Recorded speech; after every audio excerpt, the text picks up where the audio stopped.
common term now, being present in the moment, being present in the moment. So they kind of go together. So in the moment is fully focused on or mentally involved in what we're experiencing, being aware and mindful, mentally involved in what we're experiencing, fully focused. So everything I already said, you can see how this plays into it. Hopefully you can. So being in the moment, right? It's kind of, again, if you're in something, you have to keep flowing. You're driving. You might want to pull over if you can drive. If you're driving. So there's always those harder things that, and by the way, I can't get fully, I said this at the beginning, but I can't get fully specific on all the ways to deal with these things because it's so unique. But if you are in a period where this is happening a lot and you want to get with me one-on-one, we can talk about your exact scenarios and how to deal with it. I have to be kind of broad when it comes to general advice. But these are all really, trust me, these are good principles. They work. They really do. So being present, that's online says fully engaged and conscious of the current moment. Being fully engaged and conscious of the current moment. Focusing on your surroundings and internal experiences without being distracted by worries about the past or the future. So part of what I was just saying is if we can try to put aside a task we were in the middle of, or maybe we don't even get to something. Maybe we're late to church, like what happened with me. I actually did better that morning because I was up earlier and I was doing pretty good at time. So I wasn't really that much later. But if we have to be a little late to something because that's what we're going through, it's basically saying that try to put aside things and be in that moment. Because the more you can embrace and recognize and accept and be present and be in the moment with those feelings and thoughts, the memory, whatever it is, okay, then you're going to resolve it quicker. It's going to subside quicker. It's going to get resolved quicker. It just will. And so that's really important. And so I want to also touch on 4 different things. This is online, but I thought they really tied into what I'm saying here and kind of give you a little more in depth of how I would answer this person again and what they said on my poll on Monday. So these are key aspects of being present. Key aspects of being present. 4. There's 4 of them. Okay. Number 1, be fully engaged, fully there. That's kind of like what we just said, right? Be there in that moment the best you can. The best you can, okay? In that situation, of course.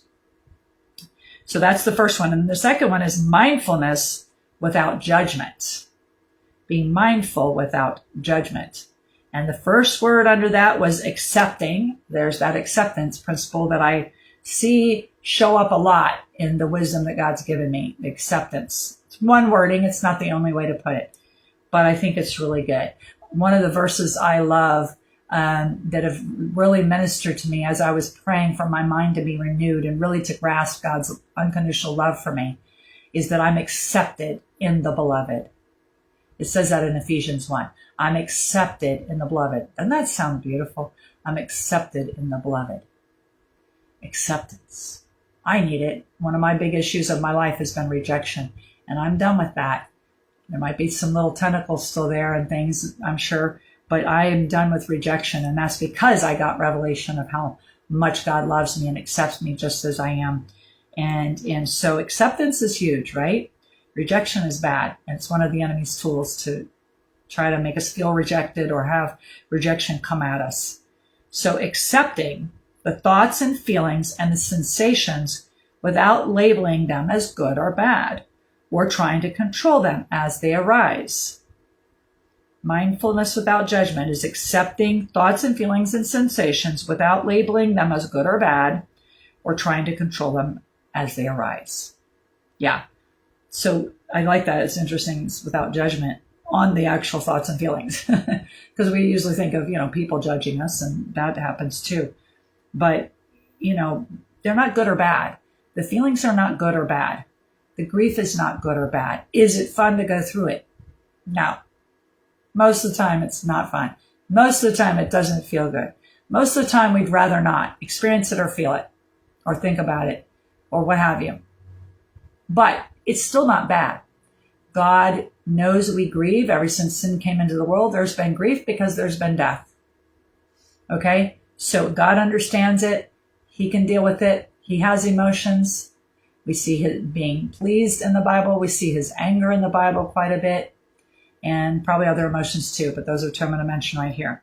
So it's not good or bad. So if you've been brought up to believe that or anything else, I can just ask me about videos I have that address that, because I have videos that address that.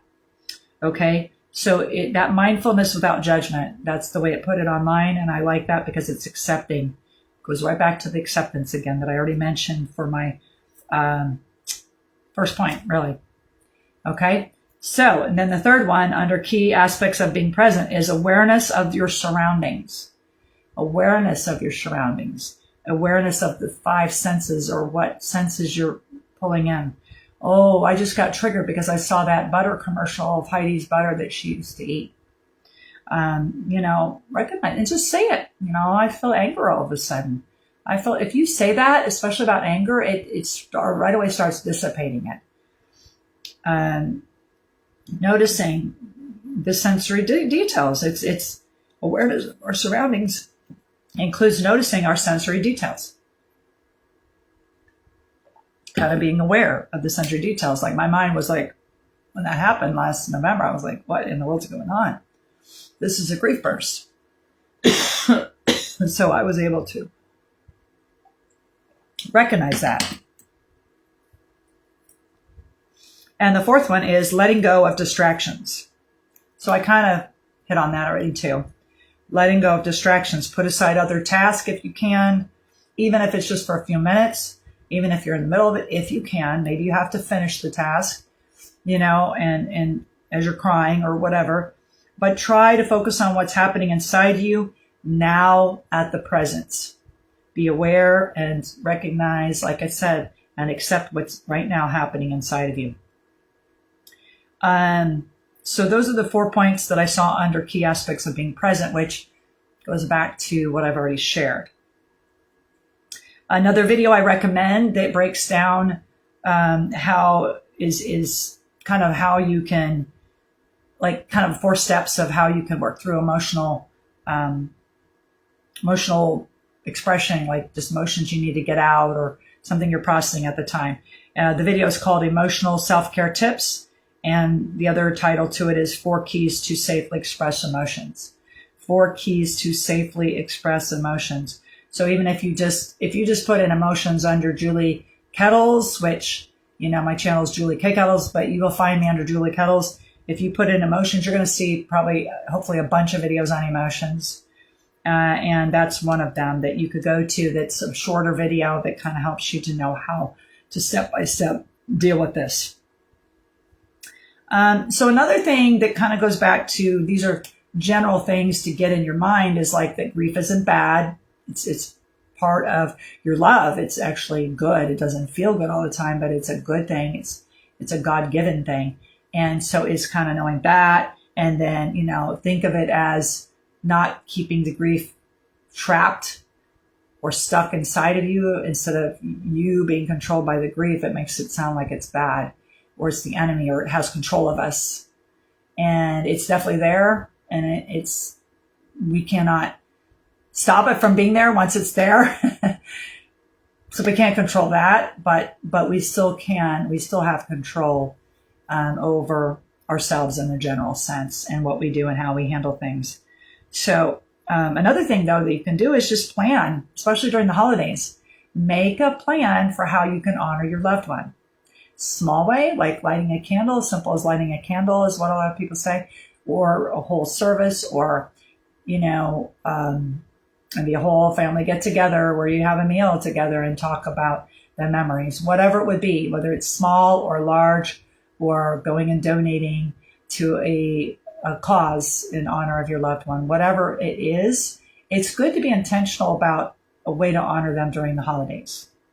Okay, we are having a candlelight memorial service on December 6th. We'll welcome you to join us if you're in the Tampa Bay area at our church, Calvary Chapel Worship Center, and it is at 7 p.m. So about 8:30, and the first hour is a service, and the last half hour is a reception where we're going to eat and just get the fellowship and support one another.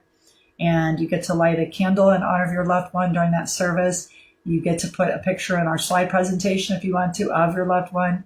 And also we do require registration, even though it's free, so that we can have the things we need for the food. And you also have a take-home gift. And it's just a beautiful, peaceful service that's happening on December 6th, Saturday, in the Ministry Center at Calvary Chapel Worship Center. If you don't know about that, I have posts about it on my wall. And you can also feel free to ask me, and I can send you the flyer so that you can register through the QR code. It's very simple. And so that is a way, if you're in the area and you're, you know what, I should do that, and, register and come to our event. You don't have to put it on. You don't have to do any work. You just show up once you've registered. We're putting it together for you. So, and it can be that you already had services for your loved one, but you need to do it again. You just need to. Or you had tons of losses and you pick one of those losses, maybe two. We will allow 2 pictures if you want to honor 2. But you pick 1 or 2 to process that night, because each one of your losses are important and you need to grieve over each one. They'll all be different, and what you need to do and how you respond is different with each one of them. But they are each important. So you could just take one of your losses and come and honor them and process it that night. So it's something I can offer to you. And so if you intentionally plan some way before the end of the year, since, Thanksgiving is upon us next week, right? So we're talking the last 5 or 6 weeks of, it'd still be 6 weeks, I guess, of our year is how much we have of the year, right? And you think of something you can do within those 6 weeks. It can make you more mindful. And I think then if you do have a grief burst, you can fall back on that. Like, I'm going to be honoring them that day doing this. I just think it's another great way to help you not to get stuck, but to move through your mourning. And a lot of times I mention that phrase that I believe God gave me, move through your mourning, mourning. That's what we want to do, not be stuck or trapped or feel trapped, but to keep moving through our mourning. So these are ways to do that. All of the things I said tonight are ways to deal with it in the moment as well as ongoing. So having an intentional way to honor your loved one during the holidays is really going to help you. It just really is going to help you. Okay.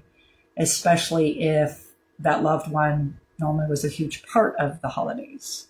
Okay. If you need more ideas on that, I have some videos on that as well. You can put in the holidays or under Julie Kettles, and probably you'll see the ones under that as well from the past. And I'm going to continue to be talking about the holidays on my channel, and plus there's ones from the past that you can look up. So I encourage you to do that. And then there's one other concept I thought of, and I think I just lost it here. But this is all going to help you, and you wouldn't believe how much it's going to help you on your grief journey. I know when I mentioned mourning, I thought of Jesus's words, blessed are those who mourn, for they shall be comforted. Blessed are those who mourn, for they shall be comforted. Because those who mourn, who get the grief out, who process it through different means, but they go to a grief support group, they get a one-on-one coach or counselor if they need to, they write, journal, they talk about it, they do art if they're artistic, whatever way you get it out. Jesus said you're blessed and you will be comforted because you are processing and working through your grief, not just shoving it down and thinking it's going to go away, because it's not. So I believe he's saying that. He's agreeing with that. So, but you won't get stuck. Another thing about the feeling of being stuck or thinking, you may all of a sudden, be experiencing whatever, and you're like, I'm stuck. I feel stuck. I feel trapped. I feel like I'm in a pit, is another way to put it. Any of those things or other descriptions you may have, even though it could feel like it's going to last forever, we have to remind ourselves that nothing lasts forever, that we don't, this too shall pass. So sometimes I say that this too shall pass. If we can realize it won't be forever, and it's not forever, even when it seems like a long time, it doesn't mean you're really stuck or that you really are in a bad place or an unhealthy place. So I want to mention that. Then some people think they're supposed to be where they're at and ongoing, and they really are stuck. And they do need to get help to get unstuck, what have you. But I just want to say that not always is it unhealthy or bad or wrong. And again, that's a lot of times what we think about the different, like, why am I doing this? You know, people that don't have energy, boy, I'm lazy. No, don't call yourself lazy. That's very common to not have much energy. Oh my gosh, I'm not thinking correctly. And trust me, lately I've been more foggy in my thinking. And that can be many things. It can be our physical health, true. More protein. I know I got to up my protein in my diet. But it also can just be grief that's coming up, even if it's been a long time and your thinking's not. So try not to beat yourself up. You might need help with that. It definitely can be frustrating and inconvenient, but try to be kind and patient with yourself, okay? Because a lot of these things are very common. So I just wanted to say that about being stuck. So yeah, we hope you join us for our Christmas candlelight memorial service. I could show you. Well, you'll see the flyer. It's on the wall there, and you'll be seeing that popping up. And tell others about it, because many people are grieving, and there are some churches that are having services, but all of us are having different dates. So one date might work for somebody else. They don't have to go to our church or be a Christian. We welcome anybody to come and join us for this event and for this very special time together to support one another, to help each other, to love on each other, to validate what each other's going through, and to pray for healing, and to believe for healing, and believe for the peace of God that passes all understanding to be in our hearts and minds, and the Prince of Peace to be with us. Those are just things that are coming to my mind that I think the service can do for all of us and being together. So hello, Stacy. So thank you all for joining me. And I want to encourage you to go back and watch from the beginning. And I am going to be uploading this as long as the video is quality. It will be uploaded on my YouTube channel. So if you missed it, you can see it on there and check it out. You can look up, if you want to just see more what I have about the holidays, put in the word holidays, Julie Kettles on YouTube, and you'll see videos pop up. If you want more help with your emotions, I have a whole long series about emotions. Please watch it, because I went through a lot of videos, a lot of processing to get that put together. It has like 13 videos in a playlist. Grief bursts. I have a video on grief bursts. It's called Bursting with Emotion on my channel. I'll talk specifically about grief bursts. And then that one that I mentioned about emotional self-care tips, 4 keys to safely express your emotion. That's on my channel. So I have a whole lot. I've been uploading approximately one a week since beginning of 2022, and I will continue it until the Lord tells me not to, or he returns, because this is part of my calling. I'm a teacher, and this is what he's called me to share on and teach on. And if you all, I asked this on a lot of my videos, but I got more of a response on the actual poll and the actual post.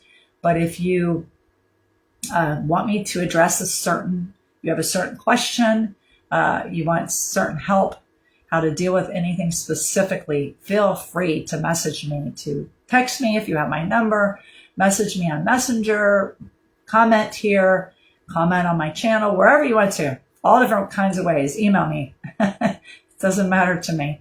I will see your message and get back to you, and keep it in mind because as I said, one person commented, and that's what I addressed tonight.